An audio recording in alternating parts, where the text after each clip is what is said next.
बिस्मिल्लाहिर्रहमानिर्रहीम अल्लाहुम्मा सल्ली अला मुहम्मदिन व अला आलि मुहम्मद। Welcome to the show.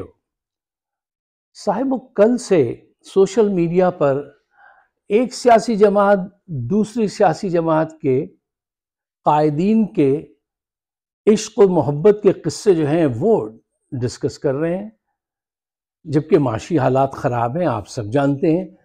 इसकी वजह क्या है? वजह ये है कि पाकिस्तान में लोगों का मिजाज जो है बहैसियत कौम जो है बहुत ही आशिकाना है। और एक गाना बजता था, गालिबन स्कूल का एंड था, वो आता था आशिकाना, क्या गाना आता था, मौसम है आशिकाना उनको ढूंढ लाना, गली गली मोहल्ले मोहल्ले फिजा में हवा में इश्क है, शहर गलियों में, शहर में गांव की गलियों में हर जगह इश्क परवान चढ़ रहा है। आप ज़रा अंदाज़ा लगाइए कि क्या वजह है कि हमारे यहाँ साइंटिस्ट नहीं पैदा होते और घरों में आशिक जो है वो बहुत पैदा होते हैं। मैं अपने ख़ानदान में देखता हूँ, हम माशाल्लाह कोई 20, 22, 24 कज़न होंगे, जिसमें से सिर्फ 2 साइंटिस्ट निकले जिन्होंने साइंटिफिक इदारों में काम किया। एक ह्यूस्टन की नज़र हो गया, एक को इंडियाना खा गया, और उसके अलावा सारे जो थे वो अब प्रोफेशनली, मतलब वो होना तो कोई बड़ी बात नहीं है ना कि इंजीनियरिंग पढ़ ली या मेडिसिन पढ़ ली, ये तो कोई वो नहीं है। साइंटिस्ट 2 ही निकले। अच्छा, बाज़ घरानों में तो पूरी पूरी पूरा पूरा घराना जो है वो आशिकों पर मुश्तमिल है। मौसम ही ऐसा है, इन्वायरमेंट ही ऐसी है। अच्छा, चाहे उस्ताद हो या शागिर्द हो, न्यूज़ कास्टर हो, पॉलिटिशियन हो, मौलवी हो, सब इसमें इन्वॉल्व हैं। एक मौलवी साहब की बड़ी मज़ेदार पोस्टिंग मैंने पढ़ी थी, अगर आप सुनना चाहें, इजाज़त दें तो मैं पेश कर दूं कि उस पोस्टिंग में एक किसी ने लिखा था, वाक़या है या जोक है, कि एक मौलवी साहब को एक खातून से, मोहल्ले की मस्जिद के करीब रहती थी, इश्क हो गया। उन्होंने उनसे कहा कि खातून ने, मैं आपसे मिलने इशा के बाद आऊँगी। मौलवी ने सारा दिन बड़ी बेचैनी से गुजारा, ज़ोहर पढ़ी, असर पढ़ी, मगरिब पढ़ी, इशा पढ़ी। अब बैठे हुए इंतज़ार में सारे नमाजी चले गए, वो नहीं आई। जब बहुत देर हो गई तो मौलवी साहब ने लाउड स्पीकर निकाला, सहन मिला के उसको रखा और ऑन करके एक ज़रूरी ऐलान समात फरमाइए। मुसलमानों, अल्लाह कहता है वादे पूरे करने चाहिए। मुसलमानों, अल्लाह कहता है अपने वादे जो है वो पूरे किया करो, भूल ना जाया करो। तो ये बेचैनी हर तरफ है, चाहे वो मजहबी तबका हो या पॉलिटिशियन हो, हर तरफ ये है। अब ठीक है, ये है, उसको मान लीजिए, समझ लीजिए, लेकिन उसको इतना ज्यादा डिस्कस क्यों कर रहे हैं हम? ये जरा इस पे सोचना चाहिए। अच्छा, अब छोड़िए इस बात को और जल्दी से आ जाइए, let's go back to the drawing board, कि हम जिस पे बात करनी है। देखिए, मैं अक्सर आपसे ये कहता हूँ कि आने वाले इलेक्शन जो होंगे वो एक तारीखी इलेक्शन होंगे, डायरेक्शन चेंज कर देंगे पूरे पाकिस्तान की। तो मैं ऐसा क्यों कहता हूँ, ये बात मैं प्रोग्राम के एंड पे आपके सामने वाज़े तौर पे रखूँगा कि मैं ये बात क्यों कहता हूँ। अच्छा, इससे पहले कि हम वहाँ उस तरफ पहुँचें, आप ज़रा जायज़ा लीजिए इमरान साहब की जो इलेक्शन स्ट्रेटजी है वो क्या है, कैसी है। बहुत ज़बरदस्त स्ट्रेटजी बनाई है। देखिए, पहला काम जो सबसे पहले करना चाहिए वो ये करना चाहिए कि जब भी आप कोई स्ट्रेटजी बनाएं तो एक चीज़ वाज़े रखें जहन में, what to do and what not to do. अच्छा, अब उन्होंने जो पॉलिसी बनाई है वो हालात को देख के बनाई है। उन्होंने ये अनाउंस किया है कि 50% सीट्स जो हैं वो वकला को दी जाएंगी और बाकी 50% जो हैं वो ख़वातीन में और नौजवान जो बड़े अच्छे मोटिवेटेड वर्कर्स हैं, पढ़े लिखे, उनको दी जाएंगी। अच्छा, देखिए, वकला को 50% सीट्स क्यों दे रहे हैं, उसकी वजह होनी चाहिए ना। उसकी वजह यह है कि वकला जो हैं वो पूरी सोसाइटी के मसाइल जानते हैं, वकला जानते हैं बहुत अच्छी तरह से, उनके राब्ते अवाम में बड़े गहरे होते हैं, वो इलेक्शन कवानीन भी जानते हैं, वो फौजदारी कवानीन भी जानते हैं, और उन पर हाथ डालना आसिम मुनीर या नवाज शरीफ के लिए, उनके वकीलों के लिए आसान नहीं होगा, क्योंकि इस वक्त जो लोग सबसे ज़्यादा पाकिस्तान के खिलाफ, पीटीआई के खिलाफ जो मूव कर रहे हैं, वो यही क़ुव्वतें हैं। बैनुल अक़वामी क़ुव्वतों से मिलकर ये पाकिस्तान में ये इलेक्शन इंजीनियर करना चाहते हैं और ये जो है उसको पीटीआई को शिकस्त देना चाहते हैं। तो इनका मुकाबला करने के लिए इनकी पॉलिसी है ना, पकड़ो बंद कर दो और फिर उससे बयान दिलवाओ। तो ये हरकत एक वकील के साथ करना बड़ा मुश्किल काम होगा। इसलिए मैं समझता हूँ ये बड़ी अच्छी पॉलिसी है और मेरी एक ज़ाती ख्वाहिश है, बड़ी ख्वाहिश है कि किसी सूरत एतज़ाज़ अहसन साहब इलेक्शन लड़ें और इलेक्शन जीतने के बाद उन्हें इस मुल्क का सदर बनाया जाए। वो इतना लायक व फायक आदमी है, मैं चाहता हूँ कि उनको उनका मुकाम दिया जाए। अच्छा देखिए, इलेक्शन जीतने के लिए इन लोगों में, वकला में और इन खवातीन में क्या सलाहियत है?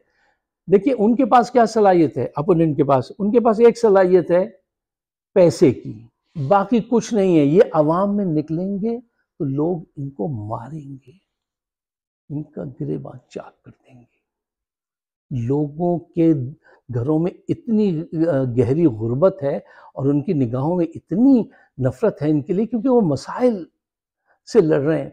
75 साल में उनका दिमाग चेंज हो चुका है ये ठोकरे खाते खाते। तो जो सबसे अहम बात होगी इलेक्शन जीतने के लिए, कैंडिडेट में अगर ये सलाहियत है कि वो अपने इलाके के वोटर्स को घर से निकाल के वोट डालने के लिए ले जाए, तो ये नंबर 1 सबसे ज़्यादा इम्पोर्टेंट बात यही है।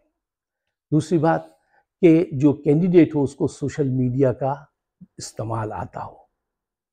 तीसरी बात, वो अपनी कारकर्दगी बयान करने से पहले इनके जो कारनामे हैं, गलतियां हैं, उनको बयान करें, फिर अपनी कारकर्दगी बयान करें। जो पिछले 3 साल में जो काम किए हैं इमरान खान ने, चाहे वो मेडिकल कार्ड जो बनाया था वो था 10 लाख रुपए तक का, ठीक है ना, चाहे वो एहसास प्रोग्राम था या सस्ता तेल खरीदने गए, जो कुछ भी उन्होंने मुल्क के लिए किया वो गिनवा सके।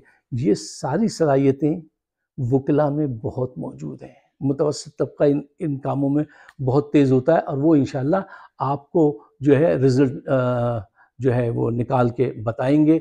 और अगर इन्होंने वकला को चक्कर देना चाहा तो वो ज़रा तगड़े लोग हैं, उनको पकड़ना आसान नहीं, और वो अगर शोर मचाएं तो उनकी आवाज़ बहुत दूर तक सुनी जाती है और वो इनका मुकाबला कर सकते हैं।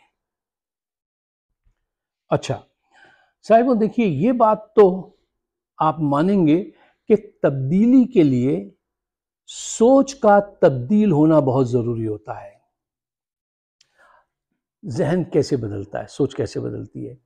कोई बड़ा हादसा हो जाए, एक तवील अरसे की, जैसे पाकिस्तान में ये पॉवर्टी है, ये आपकी सोच को बदल रही है और हालात सोच को बदल देते हैं।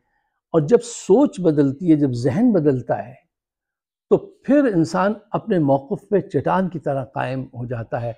और कौमें अपना जहन रोज़ नहीं बदलती, आसानी से सोच नहीं बदलती है, बहुत अरसे के बाद बदलती है और फिर उसको एक अरसे के बाद ही बदला जा सकता है। फौरी तौर पे कोई ऐसा मैजिक नहीं है कि वह आप पढ़ के फूकें और वो बदल जाए। और जहन का बदलना जो होता है वो इंसान को बहुत अपने स्टेडफास्ट कर देता है, बहुत साबित कदम बना देता है। आपने अक्सर देखा होगा ना कि हमारे घरानों में क्या होता है, कहते हैं कि भाई ये हमारा लड़का जो है इस पे जादू कर दिया, देखो ये बात नहीं मान रहा, वो मुज़र है कि वही शादी करनी है। तो हमारे यहाँ भी एक ऐसा केस था, तो मैंने कहा खातून देखिए बात ये है कि इस पे जादू वादू कोई नहीं हुआ, इसको आमिल की ज़रूरत नहीं दिखाने की, ये बड़ी विल पावर का स्ट्रॉन्ग है और इसका जहन बदल गया है और जहन अब आप इसका बदलें, और ये अब बहुत मुश्किल काम है, या आप बदल नहीं सकती। तो बेहतर ये होगा कि आप बीच का कोई रास्ता निकाल लीजिए, वरना नुकसान ही होगा। अच्छा, पाकिस्तानी कौम ने 75 साल तक इनकी लूट मार सही है। अब कौम ने अपना जहन बना लिया है। अब आसिम मुनीर साहब को ये बात जाके समझाइए कि आप 25 करोड़ आवाम का जहन नहीं बदल सकते, आप अपना जहन बदल सकते हैं। वही आपके लिए कामयाबी की कुंजी है। You better rewire your thinking. आप अपना सोचने का अंदाज, अपना थॉट प्रोसेस बदलेंगे तो उससे आपको भी फायदा हो जाएगा और पाकिस्तान को भी। और अगर आप नहीं बदलेंगे, जो आप नहीं बदल रहे हैं, तो देख लीजिए रोज आपको नुकसान होता है। जो इर्द गिर्द के लोग होते हैं वो थोड़ी बताते हैं कि आपको नुकसान हो रहा है, वो तो आपके नगमे गाते हैं कि आप तो जबरदस्त हैं और क्या कामयाबी हासिल कर रहे हैं। आप कोई कामयाबी हासिल नहीं कर रहे, बर्बादी हो रही है, ये बाद में आपको पता चलेगा। अच्छा, जब मैं ये कहता हूं कि ये इलेक्शन जो है ये बड़े तारीखी इलेक्शन होंगे और आप देखेंगे कि किस तरह पाकिस्तानी कौम जर्नैलों को और नून लीग को शिकस्त देती है, तो मैं ये बात इस बुनियाद पे कहता हूं कि देखिए, लोगों के जहन बदल गए हैं, सोचने का अंदाज बदल चुका है। आने वाला जो इलेक्शन है, अब वो पाकिस्तान में इलेक्टेबल्स का इलेक्शन नहीं है। आज से पहले होता था ना साहब, ये यहाँ के बड़े बड़े चौधरी ने, नदी जमीना ने थे वो है, और यही जीतते आए हैं, इनके वो जीते थे, बाप जीते थे, फिर बेटा, फिर दामाद। नहीं, नो मोर। जात बिरादरी अपना दम तोड़ रही है। ये इलेक्शन जो है ये हैव्स एंड हैव नॉट के दरमियान में है, जालिम और मजलूम के दरमियान में है, एक सच्चे कायद और करप्ट लोगों के दरमियान में है। ये इलेक्शन बहुत मुख्तलिफ होगा और पाकिस्तानी अवाम जिस अंदाज से इन हालात में रहते हुए अपनी सलाहियतों का इजहार करेगी, वो आपको चौंका देगा। या याद रखिएगा, क्यों? हमारी कौम टैलेंटेड लोग, बहुत टैलेंटेड लोग, ऐसे टैलेंट हैं कि पूरी दुनिया में मुश्किल से मिले, और इन हालात में जिन्होंने जीना सीख लिया 75 साल में इस सारे जुल्म को सहा है, और उनकी जहानत आपको सामने नजर आएगी इस आने वाले इलेक्शन में इंशाल्लाह। क्यों? उनका जहन बन चुका है। अब आसिम मुनीर साहब हर मोहल्ले में खड़े होकर तोपे चलवा दें, जहन नहीं बदलेगा। अब आप कितना मारपीट कर लें, जहन नहीं बदल सकते आप इन हरकतों से।